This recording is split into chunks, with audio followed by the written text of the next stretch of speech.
We've been talking a lot about the Alberta independence movement, and Danielle Smith has been a key figure. She is a premier of Alberta, but has walked that tightrope between the nationalist and the independence movement. But how much longer can she keep it up?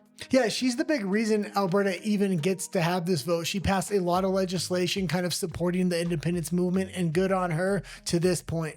Now, I kind of will say this, Pierre Poilievre is taking a hard stance that he's a nationalist conservative. And I said, if Pierre Poilievre turns his back on the independence movement, I was turning my back on him. And that looks like the direction it's headed. Danielle Smith, on the other hand, is walking that tightrope, and I like it so far. I hope she doesn't kind of follow in the footsteps of Poilievre there. And it is also understandable for Danielle Smith because she has been, similar to the rest of her constituency, denied by the federal government a lot of the things that she has been requesting on behalf of the Albertans that are sick and fed up with the federal government and getting the same response that the rest of Albertans have been getting. So she understands the plight and the anger of her citizens. And similar to what we have been seeing on our own channel, a lot of the people that support the Alberta independence movement have been called traitors to Canada. And I think Danielle Smith has a great response to that. Here, from Rise Up Alberta, she says the word treason is being thrown around very casually right now. Danielle Smith said, stop calling Alberta independence supporters traitors and their friends, family, and neighbors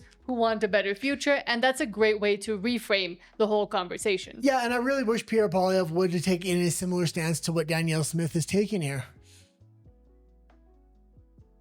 Now let's talk about the elephant in the room, that being separation. We are well aware that there is a large and growing number of Albertans that have lost hope in Alberta having a free and prosperous future as a part of Canada. Many of these Albertans are organizing petitions to trigger a citizen-initiated referendum, as I mentioned earlier. The vast majority of these individuals are not fringe voices to be marginalized or vilified. They are loyal Albertans. They are quite literally our friends and neighbors who've just had enough of having their livelihoods and prosperity attacked by a hostile federal government. They're frustrated, and they have every reason to be. I want to talk directly to those Albertans. There are thousands of Albertans who are so frustrated with the last 10 years of Ottawa's attacks on their friends' and families' livelihoods that they feel Alberta would be stronger and more prosperous as an independent nation.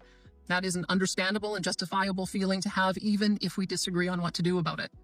These Albertans are not traitors, nor should they ever be treated as such. They just love their province and family and want a better future than the one Ottawa is offering them right now. Yeah, and good on Danielle Smith for standing with the independence movement, even though she's a national politician. I mean, she's really between a rock and a hard place, but she's walking the tightrope that I think she not only needs to walk, but I think that's really who she is. And the conversation should also be focused around why the Albertans and the people from Alberta are not satisfied anymore with being in Canada and why they want to become independent and become more prosperous. And what would that mean for Canada, but also for other countries surrounding Alberta now? Well, she's providing that safety net that I think Albertans really appreciate, because if they go to the polls and it doesn't work out in their favor, they still have a very strong leader in Danielle Smith that isn't turning her back on them. I just hope if Mark Carney calls the snap election and keeps pitting Pierre Poilievre and national conservatives against the independence movement, that she doesn't go in that direction and she kind of stands firm where she's at. I like where she's at right now. And she has continuously said and talked about the independence movement, which a lot of other politicians, both national and local, have been too afraid to even touch or mention. And I do think it is important for her as the Premier of Alberta to be giving voice and being the voice of the Alberta independence movement, other than those who are the leaders of the movement themselves. There's a lot of other people in Alberta that are putting pressure on her to choose nationalism and choose Canada and really try to demonize the independence movement. Jason Kenney is one of those people. And Mark Carney himself too. Yeah, but Mark Carney's a liberal. Always been clear that me and our United Conservative Caucus are supportive of a strong and sovereign Alberta within a united Canada. That is one of the bills that we passed when I first came in. But I think we also have to be realistic that 10 years under Justin Trudeau's government, our province was relentlessly attacked. Our economy was relentlessly attacked, not only for our economy, but our provincial rights and also our personal freedoms and our way of life. And so when you look at the polls, they suggest as many as 30% of Albertans have lost hope. That's about 1 million people. And I'm not going to demonize or marginalize a million of my fellow citizens when they've got legitimate grievances. What we need to do is we need to give Albertans hope. We need to show them, not just tell them, not just words, but with actions, that Canada can work.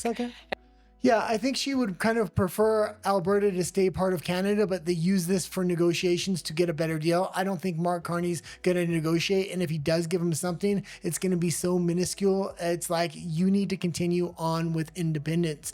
That being said, because she is allowing the vote to go forward and she's kind of laid the ground for the vote to go forward, if it does succeed, she would be in a great position to potentially become leader of the country of Alberta. And that's what I've been doing. That's why I signed an agreement with the Prime Minister in November so that we could work in common cause on correcting some of the mistakes, I would say, of the Trudeau government. And it's why we participate in these kinds of First Ministers conferences, so that we can find the things that we agree on and work together for that, for the betterment of the country. And I think this is a very powerful table that has been able to do that for the last 3 years that I've been on it. And I'm honored and delighted to be here. She is trying to negotiate this pipeline behind the scenes, and then Carney's trying to make compromises, and then it's disappearing. Then now there's going to be a snap election. So I'm expecting the pipeline to come back and say, okay, you guys can have that in Alberta, in order to kind of pit nationalists again against the independence movement by saying, I've given you a pipeline. What more do you want? You're a bunch of spoiled brats. We're not going to give you anything now. That's what Mark Carney kind of wants to build here. And Danielle Smith needs to kind of stand firm. And even though she might be talking about hope and continuing to listen to Albertans and to listen to her constituents from and by the federal government, even if a conservative government gets in, even if some deals can be worked out with Alberta and make the province a little bit better, I don't think it's going to be enough. And it's not going to happen in the next probably 10 years, to the point where Albertans could be able to say, okay, now we feel heard. Now we feel like we're not being taken advantage of. That's going to take a very long time to revert. I've said it once before, and I'll kind of say it again. The best strategy to turn Canada conservative is for Alberta to get its own independence as a country. If they do, there's going to be no more remittance payments to Quebec. If that happens, Quebec's going to separate because they have a separatist party coming into power. If both Alberta and Quebec separate, Quebec has far more seats. So what does that do? That turns Canada conservative based upon seats. So that might actually be the solution. And aside from being called traitors, the Alberta independence movement and Danielle Smith, for supporting it in certain ways, have also been told that they're conspiring against First Nations. And this is going to start being used even further by those that want to keep Alberta within Canada and taking advantage of Alberta in Canada. Sean Amato says some chiefs are now calling on Alberta's premier to resign, alleging Danielle Smith has conspired with separatists and violated treaty rights. Yeah, that might have been a talking point if these Native tribes or these First Nations tribes hadn't ceded all their land in the province of Alberta already. This isn't BC, and there's not a weak leader in Alberta like there is in BC with David Eby. Danielle Smith and the UCP government do the right thing and resign immediately. Because from here on in forward, the road is going to get rocky and rough. Danielle Smith has conspired with the separatists through Bill 14. The premier changed the law after the court told her it was a breach of our treaties to proceed this way. So Premier Smith and the UCP cabinet, I hope you have your bags packed. Because when this referendum is defeated, I will gladly walk you to the border. And we have seen this narrative bubble up more and more lately, where the Liberals are trying to use First Nations, as they have been using them for a long time, for their own grasps of power and to prevent Alberta from becoming independent too. Well, the nationalists or Mark Carney wants to call Alberta a bunch of traitors, but the fact of the matter is they're using legal grounds and the legal means that have kind of been given to them by the national government.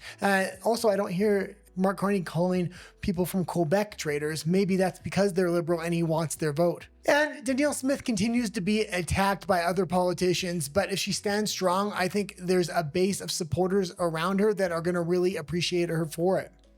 Mark Nixon says Naheed Naneshi says Danielle Smith caused the separatist movement, and no, she was trying to just support those that realize what's actually going on in Canada.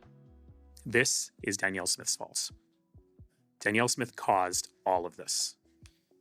By pandering to the separatists, by coddling them, by cozying up to Trump, by cozying up to those who want Alberta to be the 51st state, all for her own political gain. She has caused this. And it is time for Danielle Smith to take a stand. No more word salad. A sovereign Alberta within a united Canada, her favorite phrase. What does that even mean? An Albertan recently told me, that sounds like me saying, I want to be a single man within the confines of my marriage. The federal government needs to stop overstepping its bounds and trying to dictate what's okay for Albertans to and not to do. There's a different culture in Alberta, and it's a traditional Canadian culture that's there. Canada has lost their mind and lost their culture and is pandering to immigrants and everybody else that they want in these little voter blocks and mix mash together. And that's another important point. Yes, the economics of Alberta separating is important, and realizing what Alberta could gain from not being, taken advantage of by the federal government is important. But there's also the aspect of Canadian culture, of the legislation that has been put in place that a lot of people within all of Canada, but especially Alberta, are no longer comfortable with and see problems that affect culturally as well. And there's also the people that just don't understand and just want to lob attacks at Danielle Smith and at whoever wants to even entertain this conversation. From Ryan Gertison, he says Charlie Angus calling an ex-Marine AstroTurf and Danielle Smith an extremist. Just listen to this unhinged rant. Well, there's a lot of attacks coming at her on a national level, and the more she stands her ground, the more respect I'm going to have for her, especially when Polyev has chosen to go the other direction at this point. It's pretty clear. We just made a video on Polyev, and right after we released it, maybe 1 or 2 hours, he came out with a statement really saying he's a nationalist, everybody in the party is a nationalist, and he doesn't support a separatist movement. Well, it's pretty clear, and we've been saying this, Ben, that Donald Trump is furious that he was made to look like an absolute buffoon in Davos, and that the revenge was coming fast and quick. And what do you do the next day? You start raising the issue of breaking Canada apart. This is the Donbass playbook. Exactly. This has been in the works for some time. The Alberta separatists, these are not credible people. One of them is an ex-Marine. Can you say And I don't hear him bringing up not once about Quebec, because those are liberal voters. They don't want to demonize the liberal voters. And they'll also continue down this path of TDS first and then stemming every single other critique from that. Yeah, well, they want to connect the dots to all Albertans are a supporter of Trump and therefore they're against Canada. AstroTurf. But what they've been doing, they've been meeting in Washington. Pete Hoekstra, the ambassador to Canada, accused us of foreign interference by showing a commercial of Ronald Reagan. Well, the Alberta separatists claim that there's a $500 million slush fund on the table for them to help break up Canada. This is the play that they're going to be using against us. And pause it one more time. And they're not saying there's $500 billion slush fund. What they're saying is based upon their natural resources, they're getting a study done. So they want to know how much they can borrow. And it looks like there's about $500 billion they can get a line of credit against based upon their natural resource output. Extremist Premier Danielle Smith, who's been undermining Canada again and again. I just come back from Alberta in huge rallies in Calgary and Edmonton. People do not want this, but what they understand is it doesn't matter what the majority thinks right now. What matters is the ability of Donald Trump to create this impression so that he has an excuse, a provocation to act. That's the Vladimir Putin playbook. These are really, really dangerous times, Ben. We have to start calling this out. We have to shine a light on this. And unfortunately, our national media are being led by the nose on this. This is not a credible rallying of independence. This is about subservience to the MAGA agenda, and Canadians need to really recognize the threat that's coming at us right now. He basically is just repeating a lot of what the nationalist media is kind of reciting. So for him to try to put distance between him and the mainstream media is absolutely ridiculous. Those are the same talking points they're using. And these talking points we'll continue to hear, and also we'll continue to see uninformed people continue to repeat them as well. And we have seen the acceleration, luckily, of the Alberta independence movement, of the referendum, of collecting signatures, even way more than they might actually need. And here from Rise of Alberta, he says Danielle Smith confirms Alberta independence referendum this fall if enough signatures are collected. Well, they need 177,000 signatures. It looks like they may gather up to 50,000 people just attempting to get the signatures. They're aiming for over 1 million. I think they're going to get over 1 million, and that's going to send a real message to Canada and Canadians and Mark Carney. If people feel this way, they need an avenue to be able to express it. So I'm going to watch and see how the petition plays out. We'll know by the end of May if they have enough signatures to go to a vote. And if so, then we'll schedule that probably for the fall. Even if it doesn't work out, she's using this as negotiating leverage. Like I said, she's trying to build a safety net where even if this thing doesn't work out, hopefully she can get a better deal for Alberta. I just hope she sticks to her guns and sticks with the independence movement as much as she can, and do not take the Poilievre approach here. And as a national and then provincial politician, she does again have to walk that tightrope. And we have seen her attempt to do it. However, it will come time for her to actually take a stand once the referendum is actually reached. Danielle Smith herself says, quote, "Our national conservative movement is stronger when we stand together. I am proud to stand with my friend Pierre Poilievre and support his continued leadership of the Conservative Party of Canada," who, again, just a few days ago said that he was a federalist, that his caucus was federalist, and that they will not have any independence candidates. Well, it's a very important time right now because in the United States, you have Donald Trump, and in Alberta, you have Danielle Smith. What they need, if this referendum goes Albertans' way and it goes the way of independence, they're going to need Donald Trump to kind of recognize the vote, recognize Alberta as an independent nation, and they're going to need Danielle Smith to kind of push the negotiations forward with First Nations and with the federal government. By law, if this vote goes through, what happens next is there's a negotiation to the terms of separation. They're going to need their leader, which is Danielle Smith, to kind of push that. Mm-hmm. I want to take a moment to speak to Conservatives from across Canada. You know as well as I, being a Conservative isn't always the easy path, but it's the right one. Our principles rooted in freedom, hard work, and personal responsibility don't let us bend or break, chasing what's popular in the moment. They ground and anchor us to do what's right and what's true. As Conservatives, we expect our leaders to stay true to these values while acting in the best interest of all Canadians. To do so takes strong leadership. Leadership with moral clarity, with a plan to restore Canada's economic leadership, to return Canada to an international economic engine, a stalwart defender of global freedom, and a place that holds true to the promise that if you work hard, you can get ahead. That is exactly the kind of leadership the Conservative Party of Canada has under Pierre Poilievre. Pierre is not just a friend, a father, and a proud Canadian. He is a champion of our beliefs. When the going gets tough, we've seen time and time again, Pierre Poilievre doesn't flinch. He charges forward to do what is right for Canadians. Principled leadership is a rare commodity. Pierre embodies it, and he has my full, unwavering support to continue leading the Conservative Party of Canada. I ask you to join me, and let's finish what we started. Pierre Poilievre is kind of trying to distance himself from this movement, and he's kind of gone the other way. I'm no longer kind of supporting Pierre Poilievre. He is going to be the best candidate on a national level. That being said, he's having to compromise a lot of his first principles in order to try to appeal to voters in the East.